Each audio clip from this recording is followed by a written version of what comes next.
This is Game Night with Josh Hennig on 97.3 ESPN and the free mobile app. Now, live from the Matt Black Kia Studios. What a move! Here's Josh Hennig. Hump Day edition of Game Night on 97.3 ESPN. Josh Hennig hanging out with you, leading you up to Sixers basketball tonight on 97.3 ESPN. The Sixers are in a back-to-back affair tonight at home versus the Wizards. Rematch with the opening night. Tomorrow night versus the Nets. Of course, all the action right here on 97.3 ESPN. Kevin McCormick is at the center tonight. He'll join us coming up at 6:20 to get more into what Doc Rivers said before the game, about the game tonight, what to expect from the Sixers versus the Wizards tonight here on 97.3 ESPN. Text board is open at 609-403-0973.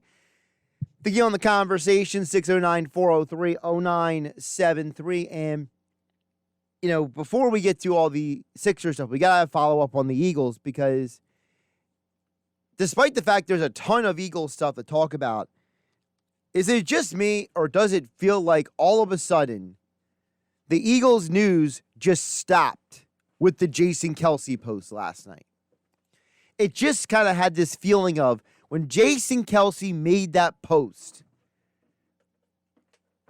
it was like the whole world was just like, all right, nobody's allowed to talk anymore because Jason Kelce just put the law down. That's what it felt like to me.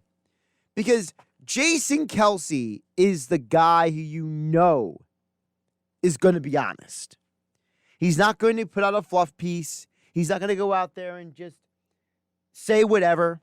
He's not going to go out there and just be like, well, you know, and give you a politically correct answer. No, he's going to give you the honest truth. So whatever Miles Sanders said, whatever anybody else said, no matter what anybody reported, listen, Jason Kelce was there. Jason Kelce was playing. And Kelce even took the blame for the bad snap. And that's a huge thing to look at because that explains to you where this team really is at. That there's a lot of smoke around this team. And the old saying is where there's smoke, there's fire. But the old saying also goes, where there is fire, somebody had to start it. And as time goes on, the more and more I'm wondering who started the fire with the Eagles. Who was it? Was it somebody in Carson Wentz's camp? Was it somebody who was a friend of Carson Wentz? We know that Press Taylor is good friends with Carson Wentz. Is Press Taylor stirring the pot, leaking stuff to the media? Nobody knows. We can't expect any reporter to give away their sources. That'd be ridiculous. But it has to be coming from somewhere. So you can say where there's smoke, there is fire, but I'm going to ask, who started the fire?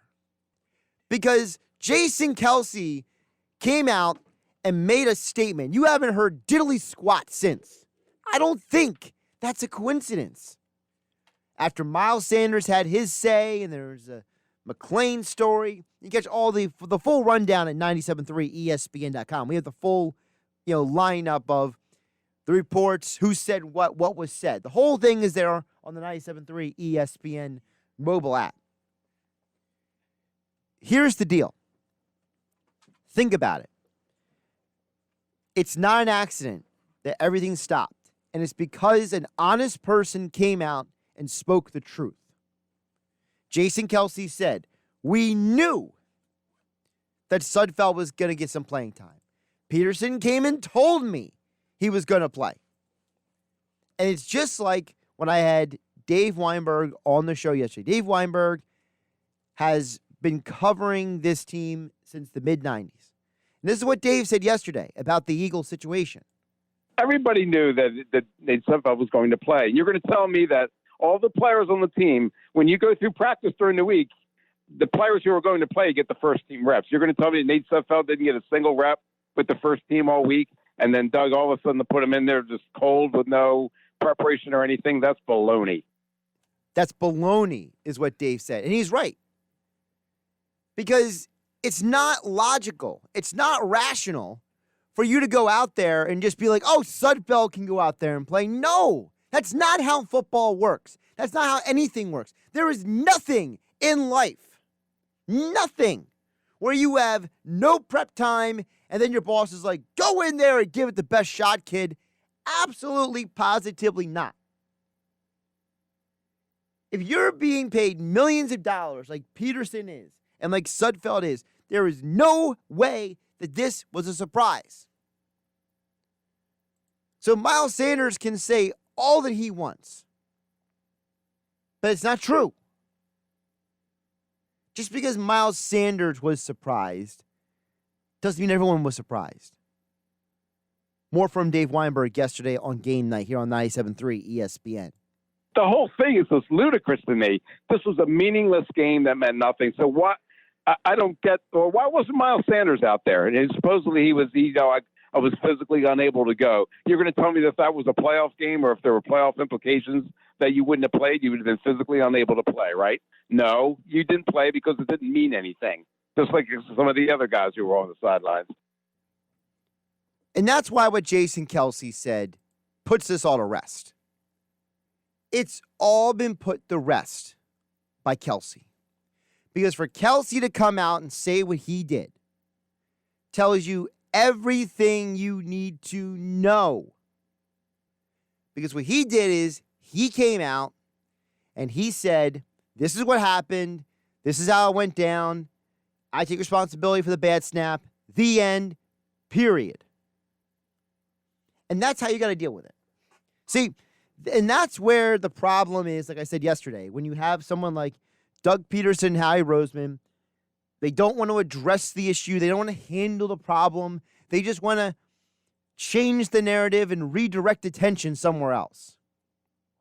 So when you think about the Philadelphia Eagles moving forward, whether you are a Wentz guy, you hate Peterson, you love Jalen Hurts, whatever your guy is, just remember that you're only getting part of the truth. You're only getting part of the information. You're only getting part of the story because at the end of the day, there is somebody who started the fire. Yes, where there is smoke, there is fire. But do never forget that someone had to start the fire. Nothing happens by accident. Nothing just comes out of thin air. So at the end of the day, as we go on with our offseason, we'll be talking Eagles, what it seems like for the entire next several months. Because as the news just popped off today, Jeff Mosher was just on the Sports Bash earlier today, is reporting with Adam Kaplan from Inside the Birds podcast. The Eagles will allow senior offensive assistant Rich Scangarella's contract to expire. He will not return to the staff. Now remember, Scangarella was an offensive coordinator with the Broncos last year.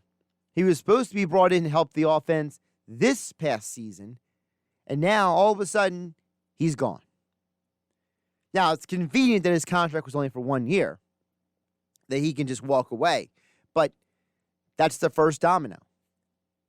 Again, somebody started the fire. How do we know that Rich Scangarella wasn't the guy putting out these leaks to the media? I don't know. You don't know. Nobody knows. 609-403-0973 is the text board. Let's always keep in mind that if you're going to have an opinion, it has to be based on something. And if you're going to have a perspective, it's got to be based on something. And there's no point having these conversations if we're just going to just dismiss facts.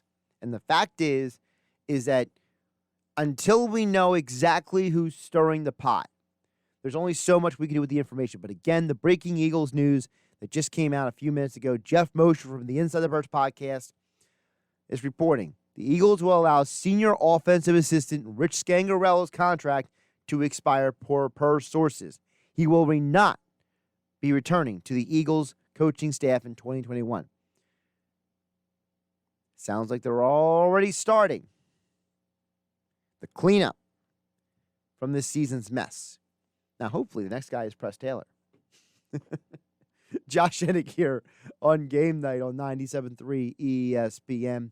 Text board is open, 609-403-0973. The on the text board, 609-403-0973.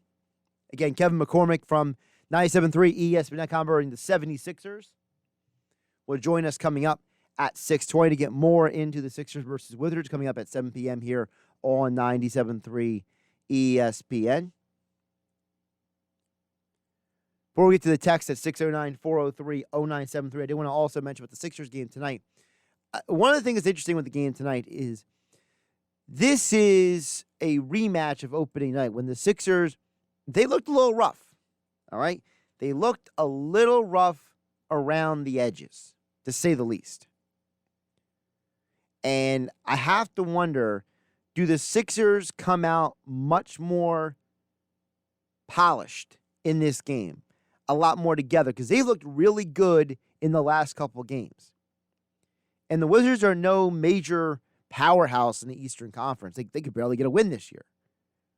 So when you think about the 76ers, Doc Rivers said to the media tonight, the finished product is going to be a lot better. We have a lot to do still as a team. That was Doc Rivers today to the media. So you got to wonder, what's going on in those practices? How is things meshing? Is this a situation where everyone's still learning each other? The players are learning the coaches are learning the players. If the finished product is going to be better, and they still have a lot to do as a team, then maybe the 76ers are legitimately better than we expected them to be this year. I know for me, at least, I went into this season wondering, I don't know how good the Sixers are going to be, but I'm going to let it play out. I'm going to go in with no expectations. The one thing I did know for sure was I thought the Sixers were deeper than some of the other teams in the Eastern Conference. I felt that coming into this year, the Celtics lost some of their depth. I felt like some of the teams in the Eastern Conference, like the Celtics, like the Bucks to an extent because of the trade they had to make to get Drew Holiday, I felt some of these teams lost some of the depth that made them so dangerous. And you saw a Chicago Bulls team like last night against Portland just take it to them. And you're seeing a team like Atlanta with all of the additions they made. This Eastern Conference is going to be way more competitive than it was last year. And I'm very curious to see as the season progresses how the Sixers handle playing some of those teams.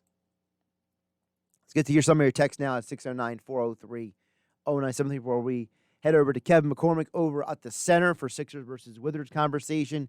More on the Eagles. Dan from EHT chimes in. Dan says, maybe Seth Joyner is right. He said many weeks ago that Doug is coaching like he wants to be fired. He's saying, please get me out of this terrible situation. Well, first of all, and no offense to Seth Joyner, who was a great Eagles player, but Seth Joyner says a lot of contradictory stuff because he'll use a complaint about one person but not apply it to the same situation with somebody else. He picks and chooses who he wants to be critical of. So you got to take everything what Seth Joyner says with a grain of salt. Now, there may have been a point in time where Doug was just so aggravated that maybe he was coaching in a way that he was almost sitting there saying, you wanted me to work with these coaches, these new coaches, and you wanted me to make Carson Wentz the starting quarterback. So if you're making me do this, I'm going to give you what you wanted. So maybe there is an element of that with Doug Peterson. I don't know if Doug genuinely wanted to be fired. I think, as Doug has said before, he wants to be part of the solution. So I don't think that's a coincidence. You know, Doug has said numerous times that he wants to be part of the solution. So if Doug wants to be part of the solution, I'm assuming he wants to still be here and coach. If he still wants to be here and coach, maybe the key to seeing Rich Scangarello walk away is Doug saying, look, you made me take on these 200 coaches. I'm not interested. I'm moving on. You got to give me more control of the coaching staff. You got to give me more control of what I'm working with on a day in and day out basis. And maybe moving on from Rich Scangarello is part of that big picture of the meeting that Jeffrey Lurie and Doug Peterson said. Doug maybe told Jeffrey Lurie, look, do you want me to be the head coach or not? And if you want me to be the head coach, I need to have a say in my coaching staff more so than you gave me this past offseason. Maybe Jeffrey Lurie is saying, you know what? You went 4-11-1. The offense struggled a lot. You got a little bit with Jalen Hurts. Maybe there's something to what Doug is saying. We'll get to more of your texts a little bit later in the hour. 609-403-0973 on the text board. 609-403-0973. But coming up next, Kevin McCormick is at the center for Sixers Wizards tonight. You can hear all the action right here on 97.3 ESPN starting at 7 p.m. tonight. Before we get there, we'll preview the game right here on Game Night on 97.3 ESPN FM and the 97.3 ESPN mobile app. It's free, thanks to First Bank of Sea Isle City. You're listening to Game Night with Josh Hennig on 97.3 ESPN and the free mobile app. Game Night here on 97.3 ESPN. Josh Hennig hanging out with you, being brought to you by weightliftinghq.com. Use my code Radio10 at checkout for 10% off your entire order. Benches, squat racks, kettlebells, dumbbells, resistance bands, and more cardio fitness machines. Whatever you need to meet your 2021 health and fitness goals. Working out from home, you can do it with weightliftinghq.com. Use the code Radio10 at checkout for 10% off your entire order, and they will deliver the equipment right to your house, help you get it set up only with weightliftinghq.com. Joining us right now on the Boardwalk on the hotline, Kevin McCormick joins us live from the center as he is up there in the building for Sixers versus Wizards tonight. Of course, all the action coming up at 7 o'clock on 97.3 ESPN. Kevin, how's it going up there? Feeling good, Josh. Just got to finish up watching Danny Green and Steph Curry shoot the lights out in warm-up. So vibe's feeling good down here. So when you think about the vibe up there, because one of the things I know that you have pointed out and others have pointed out is the coaches who are working with the players. I think this is a conversation that we haven't really had too much yet. It's something I know that Blevins has touched on the website at 97.3 ESPN.com. But Doc Rivers' staff is far and away way more experienced and way higher pedigree than Brett Brown. That's no offense to Brett Brown. It's just reality. Because when you have guys like Dave Yeager and Sam Cassell and those kind of people, you're talking about a pedigree of person from around the league that is very highly respected. And these are the guys who are working with Simmons and Curry and Embiid and these other guys before the game even starts. Absolutely, and you've definitely seen the effect they've had so far this year. Especially when you look at a guy like Dave Yeager, who's kind of that first assistant behind Doc Rivers, who could be a head coach in his own right. So the fact that looking at that staff alone, there's two head coach caliber coaches is a great sign for the staff. And even going further down the line with a player development guy like Sam Cassell, who's pretty much been handcuffed to Ben Simmons when you see him warm up or in practice and things, they seem to be having a nice growing relationship. And then you go and you look at a guy like Dan Burke, who's been around the league for almost 20 years now. He's known for his defensive prowess, and you can see from this defense that he's had his impact. Joel Embiid has arguably looked his best defensively. Same with Ben Simmons, even guys like Tobias Harris who have taken that big step. Part of that credit definitely has to go to a defensive specialist like Dan Burke. Now, we know the Sixers right now, they're ranked in almost every category, either one or top three across the board, almost every defensive metric out there that you can find.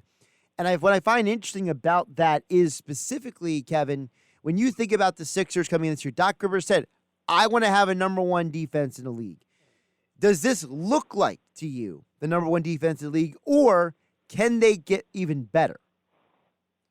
Hands down, I would say right now they look like they are, if not the best defensive team in the league right now. If you look at Ben Simmons, he can realistically guard you can make a case he can guard all five positions and is arguably a top three perimeter defender in the league right now. And then you look at Joel Embiid, the way he's been able to block shots and create steals and wreak havoc in the passing lane. When you have two guys like that leading the charge defensively, it doesn't shock me that this team is playing the way that it is defensively. But all in all, I mean, if you look at all these games, opponents have had a very tough time scoring on the Sixers. So if they aren't the best defensive team right now, by the time it's all said and done and this team has more time to gel and be on the floor together, they can without a doubt be the top defensive team in the league this year. Kevin McCormick live up there at the center for Sixers Wizards tonight. Of course, you hear all the action right here on 97.3 ESPN, and catch Kevin's recap of the game later tonight over at 97.3 ESPN.com and the 97.3 ESPN mobile app at Kevin MCC 973 for all of the pregame Sixers video of guys like Ben Simmons and Seth Curry getting work in for pregame. The first video you posted, though, was Tobias Harris. And Tobias Harris, I love the fact that this guy is kind of come to life in the last few games. He was the Eastern Conference Player of the Week. And I love to see him do well because this narrative that's out there, Kevin, that, oh, Tobias is overpaid and Tobias isn't good enough and blah, blah, blah. And it's like people are trying to place something on Tobias that doesn't exist in reality. And I'm just happy to see him doing well because I want to see him do so well. And I want him to be the guy who catches the ball in Game 6 of the playoffs, hit a game winner, so I could turn to all these people and be like, listen, that's what you paid for. Listen, the contract debate thing with Tobias Harris, it's so worn out at this point. If you look across the NBA, I mean, 80% of these guys are overpaid. So complaining about what a team offered him is just such a weak narrative. Yes. Especially when you look at this roster. Dwight Howard's here on a vet minimum. Shake Milton is the sixth man leading the second unit, making pennies. So, I mean, the contracts even out when you look at the broad scheme of things. But I completely agree. He's been phenomenal. His confidence looks like he's on an all-time high. He really is showing that he can be a legitimate third option to this team, maybe even a second option at times on offense with Ben Simmons focusing more on orchestrating than scoring. But if he can continue to keep this up, without a doubt, the Sixers look like they have a legitimate big three right now with the way that Tobias Harris has been playing. Yeah, and you think about it, if they don't need Tobias to be the star. That's what Embiid's supposed to be. And when you go back to the Celtics series, Tobias did everything he could to help them win, but it just wasn't enough. And for Ben Simmons to come out the way he did and say, we weren't focused, we didn't really want to be there, and for Tobias to act the way he did in the bubble as a leader on and off the court, to me, I want that guy in my locker room. And I think that Doc Rivers has shown you, not just with the Clippers, but in the last several games, that he is the one with the magic touch to get the most out of Tobias Harris. There's no doubt that Tobias Harris has been a huge positive factor for the Sixers off the court. Even looking back to the bubble, if you remember that Game 4 after he took that really nasty fall and had to go back to the locker room, despite the sweep incoming and everything pretty much being said and done, he still came back out on the floor and wanted to be out there in the closing moments with this team. That speaks volumes to how just invested he is and the success he wants to have here. And like you said, Doc Rivers has completely untapped him on the court. So the fact that he is that vocal leader off the court and now it's stemming to on the floor and the team can really look at him as a leader in all aspects, I think it's a great sign of what's building for this team chemistry-wise and just, the vibe of them. Let's look at tonight's game specifically. What are we expecting to see from the Sixers versus the Wizards tonight, Kevin? One thing I really want to zone in on, and I talked about it in my things to watch, is the pace. So if you look at this Washington Wizards team, with that backcourt of Bradley Beal and Russell Westbrook, this team is going to want to get out. They want to run. They want to get easy looks at the rim. They want to play in transition. Heading into tonight, they are currently playing at the third fastest pace in the NBA. So controlling that tempo needs to be a big thing for the Sixers. If you look back to their first matchup in the season opener, Washington really broke out on a run and really swayed the game in their favor in terms of momentum when they got to up the pace, get those easy looks in transition. They were getting nice lobs and dunks for Thomas Bryant. So controlling the pace and focusing on making Washington play at your pace as opposed to having to speed up and play on their pace is really something to watch. Now, part of that, I would think, has to do with the fact that the rotation also could be different today because there's no Kork Maz. So I would assume you're going to see more Maxey and more Thibault than you did in the first game versus the Wizards. How do the bench guys affect how this game turns out tonight? I mean, with more minutes from Matisse Thybulle, obviously you're going to see an increased defensive presence from that second unit on the perimeter. Matisse has also been showing flashes in the pot offensively. He's been shooting shots again, which is great to see. And then Tyrese Maxey, as we know, this dude's just like the Energizer Bunny for the Sixers once he steps on the court. His motor is great, and just his ability to take on the feel of a game and leave his mark instantly has been great to watch. So hopefully you see a little more increased defense with Thibault out there on the perimeter, and hopefully Maxey can continue to just improve on these great performances he's had so far when given the chance. Now, speaking of Maxey, I feel like he is also showing not just obviously the steals and the dunks and the scoring is great, but what I love is the fact that Doc is willing to play him at times with Ben Simmons or with Shake Milton. He's putting him out there with other ball handlers, which creates a whole new dynamic for the offense, because in the NBA today, almost every good team has multiple ball handlers. And it's like Doc is going out there and saying, you can't just have one guy out there to guard a ball handler. You're forcing everybody on the defense to watch multiple guys facilitate. They are definitely a fun trio. I think one thing that makes the Maxey Milton backcourt so intriguing is just that they really could both be labeled combo guards. It's kind of hard to peg one as a point guard and one as a two guard. So I feel they really give you that element of guys who can be on the ball, facilitate in small samples, but also be guys who can go off the ball and spot up. I mean, Shake Milton's been phenomenal shooting the ball from deep. Tyrese Maxey's starting to show flashes shooting from deep. He shot 2 or 3 from deep in the last game. And then you add Ben Simmons into that mix. You know, you can put him in those positions where he's the roll guy in the pick and roll. He can still lead the charge and attack the rim and, you know, have those kind of guys as kickouts or coming off screens or cuts backdoor, things like that. And then if you look in the open floor, the three of those, they can really push the pace. They can get to the rim. All are great finishers. So hopefully Doc continues to experiment with Ben at power forward more with Mike Scott out, because those three as a group can be really fun. Kevin McCormick joining us here previewing Sixers versus Wizards today. You can hear all the action right here on 97.3 ESPN. You can catch Kevin's preview on the website right now at 97.3ESPN.com, or you can catch him after the game on 97.3ESPN.com for the recap and the 97.3 ESPN mobile app. Kevin, also, when you look at the game tonight, you mentioned Thomas Bryant a little earlier. In the first game, it felt like that the Sixers were still trying to figure out how this is going to work between Embiid and Howard. They were still trying to figure out, like, the minutes situation. And I think they finally have that figured out, where, like, that nice balance between not too much of one or the other guy. And I think that can neutralize some of what we saw from Bryant and the other big men that we saw in the first game.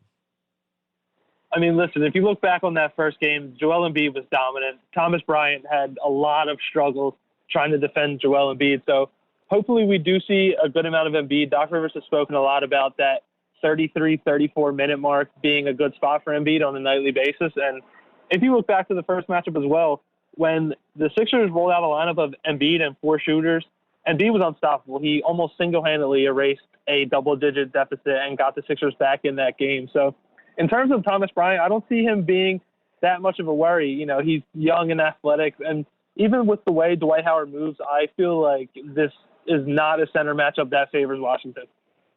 No, I don't think either. I just find it interesting that, like, when you watch Dwight Howard, like the last game he had, 13 rebounds in 17 minutes.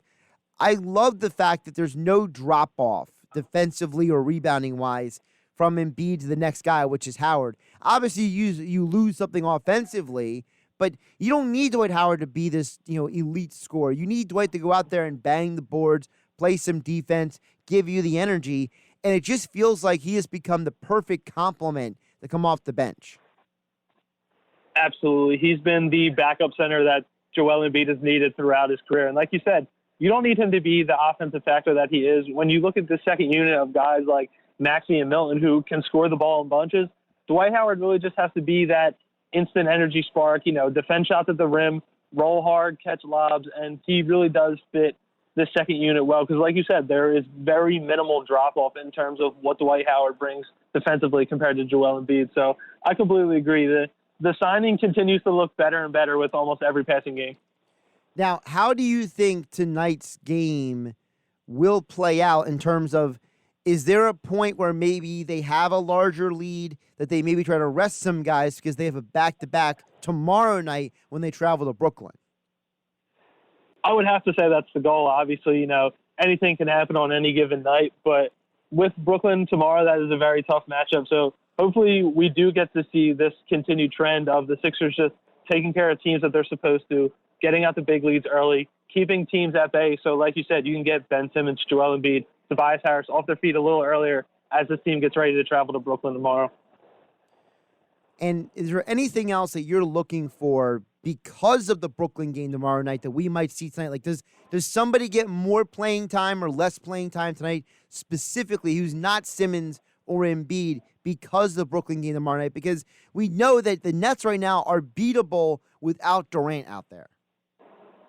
I would say that's tricky right now, mainly because of the injury situation of the Sixers. If they were fully healthy and you had guys like Perkin Korkmaz and Mike Scott to go to on a night like tonight, maybe you do see the rotation go a little deeper because, like you said, you want to keep the team fresh for tomorrow. But with that limitation, I mean, if you're expanding the bench, maybe we see a little bit of Tony Bradley and Vincent Poirier in the second half because they want to get Embiid off their feet. But with the wings and the guards, I would say it's rather tough due to the injury situation. Now, not to get too far ahead of this game, because I think most people would assume the Sixers win tonight. I think it's a fair thing to say, right? Yeah, I would say this is a very winnable game for the Sixers. All right. So with that assumption, to me, I'm looking ahead to tomorrow night's game. If I'm just putting this out as an if they win these games back to back, and they expand this record now with only one loss on the season, what kind of statement can be made by the Sixers tonight and tomorrow night about their standing in the Eastern Conference? I think it shows that they're going to be a force to be reckoned with. Obviously, if they were to win tomorrow, it would be a little more convincing if they had Kevin Durant, but a win is still a win. They are going to show that even though we've had just a little bit of time to prepare, this revamped team is really ready to make some noise. Joel Embiid is playing some of his best basketball ever. Same with Tobias Harris. Like we've said, they have Doc Rivers and this elite coaching staff. It shows that they're here, they're ready to make some noise, and they're not just going to roll over on teams. Kevin McCormick joining us here live from the center here on Game Night on 97.3 ESPN. Of course, Sixers versus Wizards coming up at 7 o'clock. Tom McGinnis on the call. You can follow Kevin on Twitter at KevinMCC973 for all your coverage from the arena. He's got his videos up there of the pregame workouts by Ben Simmons, Seth Curry, Tobias Harris, and more right up there on his Twitter at KevinMCC973.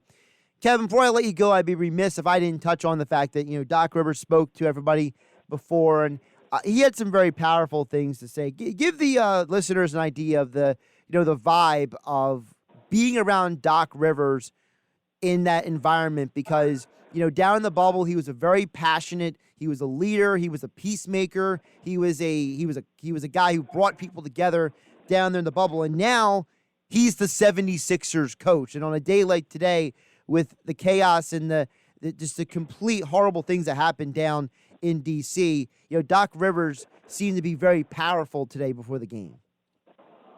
Yeah, he continues to be a great role model. His ability to speak up and use his platform to, give his stance on the state of everything that's going on right now. As easily he could have came on pregame and, been pessimistic about everything that's going on. He was very strong with his words. He said all the right things, and he still showed positivity, which is great. Everything is, the way it is right now, and you can still have a guy that's your leader come up and still show those positive vibes. I think it's an amazing standpoint from a leader, because even comparing it to the basketball season, there's going to be those dog days. There's going to be those hard times. So the fact that Doc Rivers can use his platform and understands in the leadership role of, how to always keep the faith and still show that shine of light of positivity, even in the extreme darkness, is a huge testament to the character of Doc Rivers. And you mentioned that leadership and that light in the darkness. What do you think that's done for the players? Because, and I'm not saying this to be negative against Brett, but Brett wasn't a former player. Doc understands what these guys go through better than almost anybody else does. What do you think having a person with that kind of voice, with that kind of pedigree, with that kind of, as you said, light in the darkness means for the players on that team? I would have to say it's a huge boost to their fight. I mean, when you have a guy like Doc Rivers like that, it has to be so easy to buy in to, his systems and his philosophies.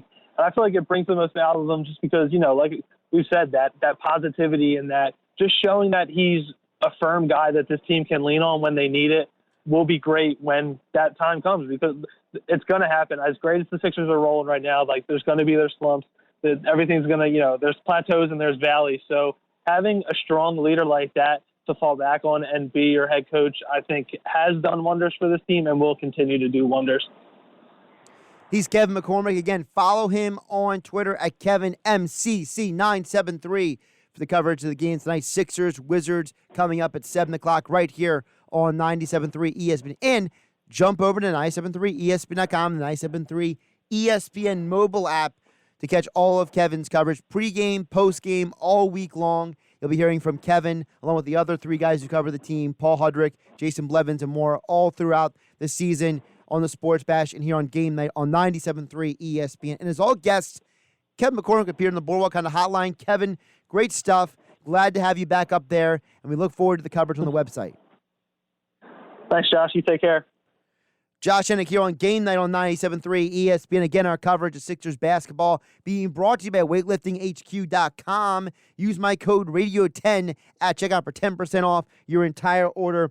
Whether you're ordering bench and squat racks, kettlebells, dumbbells, resistance bands, cardio and fitness machines, whatever you need to help you reach your 2020 health and fitness goals, weightliftinghq.com is there for you, and you can use the code RADIO10 for 10% off your entire order. And the great thing about weightliftinghq.com, they're located right here in South Jersey, so anybody in our listening audience in the South Jersey tri-state region, they can deliver the equipment to your house, help you get set up, so you don't have to do it all by yourself. And for a lot of people who are still working out from home, they're still doing work from home, they would like to work out from home, this is a great option for you. Or maybe you're going to the gym, but you can't get to the gym every day you want to, and you want to get some equipment for at home.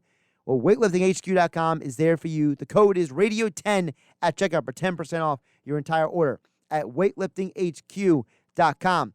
We'll get back to your text on the other side, 609-403-0973. Sixers Wizards tonight at 7 o'clock here on 97.3 ESPN. Josh Hennig, this is Game Night, 97.3 ESPN FM and the 97.3 ESPN mobile app powered by First Bank of Sea Isle City. Now, more Game Night with Josh Hennig on 97.3 ESPN and the free mobile app.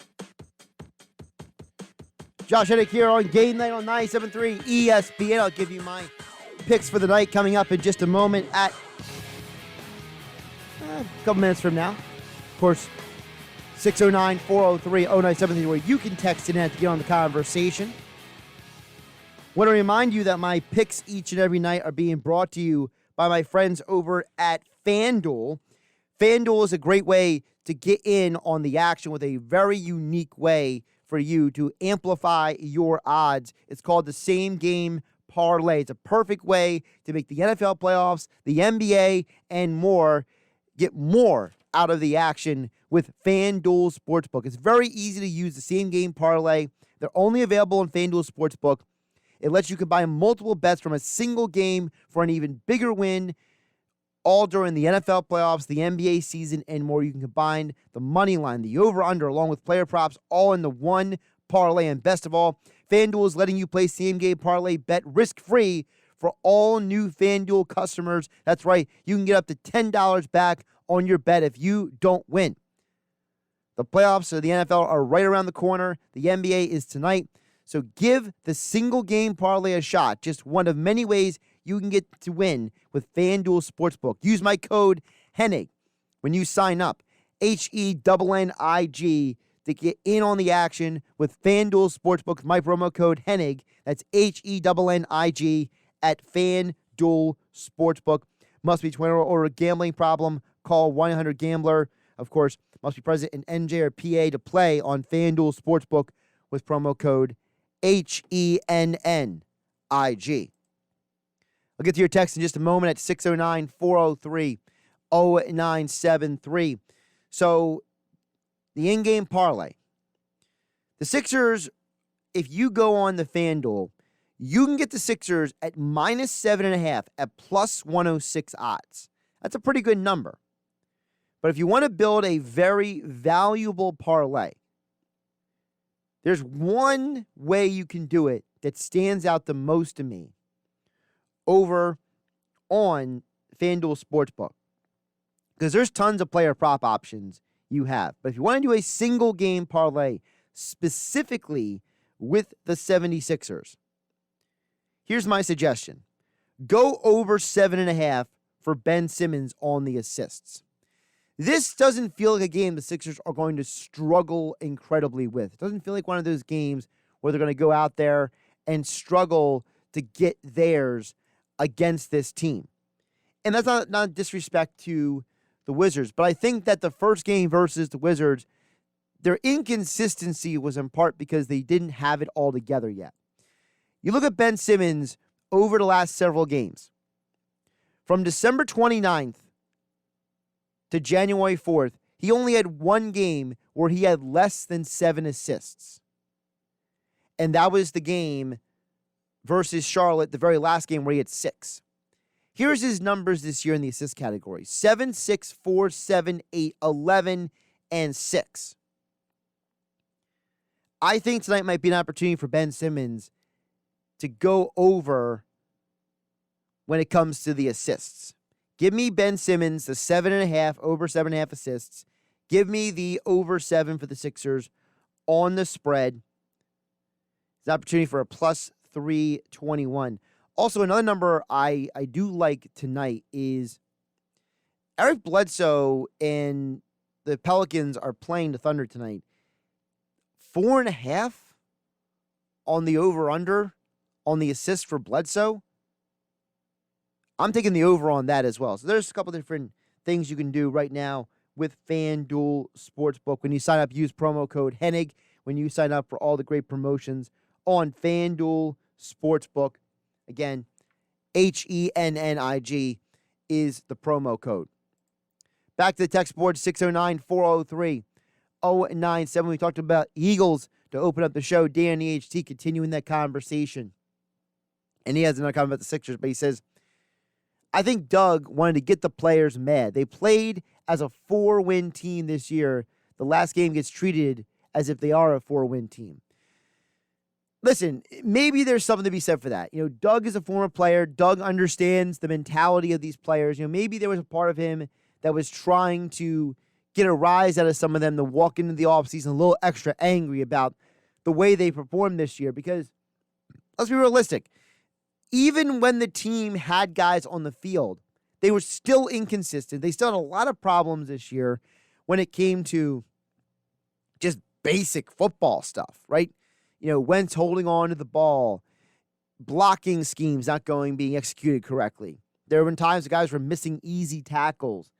It just felt like there were times that the fundamentals were forgotten about. So maybe there was part of Doug that was saying, look, you guys are a 4-1 team. I'm going to treat you like a 4-1 team. That's why I'm putting Sudfeld out there, because at the end of the day, if that's what gets you fired up, maybe you take that energy, fuel it into your offseason workout program, and you come back next year even better prepared for this year. Now, Dan's comment about the Sixers at 609-403-0973. Danny THC says, let's not fly so high on the Sixers just yet. They haven't played anyone yet. Well, first of all, they have played teams. They just haven't played elite teams, okay? We get so carried away about the opposition. I find that so many times that we try to find more holes in the Sixers' resume than we do try to find positives.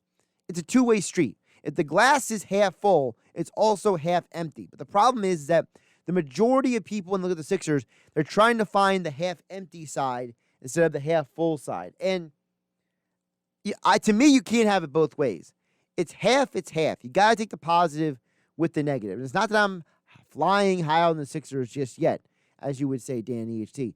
It's that when I look at the Sixers, I see a team that when they go out there tonight, they're competitive. They are showing better chemistry each and every game. They're showing you that they have what it takes to be competitive in the Eastern Conference. And listen, if the Sixers beat the Nets tonight, what's the narrative going to be? Well, they did have Durant, right? What's the Sixers' narrative going to be with the games this year? I mean, let's look down the schedule real quick, okay? They beat the Wizards tonight. They're supposed to beat the Wizards. The Wizards are 2-5, right? All right, Sixers go out and beat the Nets. Well, the Nets didn't have Durant. Let's say they beat the Nuggets on Saturday, which I'm not guaranteeing the victory. I'm just saying, what if? Well, the Nuggets, it was a road game. The game wasn't played in Denver. Let's say they go to Atlanta and beat the Hawks. Well, the Hawks are a young team. Let's say the Sixers come home and they beat the Heat next Tuesday.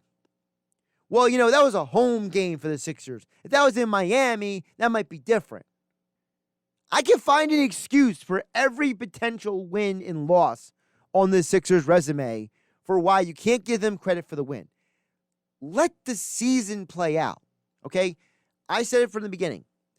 I am going to take everything that comes from the Sixers season, positive and negative, and weigh it after 20 games, and then make a big picture decision. But I'm just saying, as of right now, the 76ers are showing you something. They're 6-1. NBA competition, by the way. They're not playing the G League over here. I know it's the Wizards. I know it's the Knicks. The Raptors are supposed to be a good team. The Magic are supposed to be a good team. The Wizards still have Russell Westbrook, a former MVP. Every win counts. The NBA is a long season. There might come a point where them having this bloated record might come in handy if someone gets injured or someone has to miss time because of COVID protocols, right? Doesn't matter how you get the wins. It matters that you add it to the resume. Josh Hennig, this is Game Night on 97.3 ESPN. Sixers, Wizards, next on 97.3 ESPN. I'll catch you tomorrow.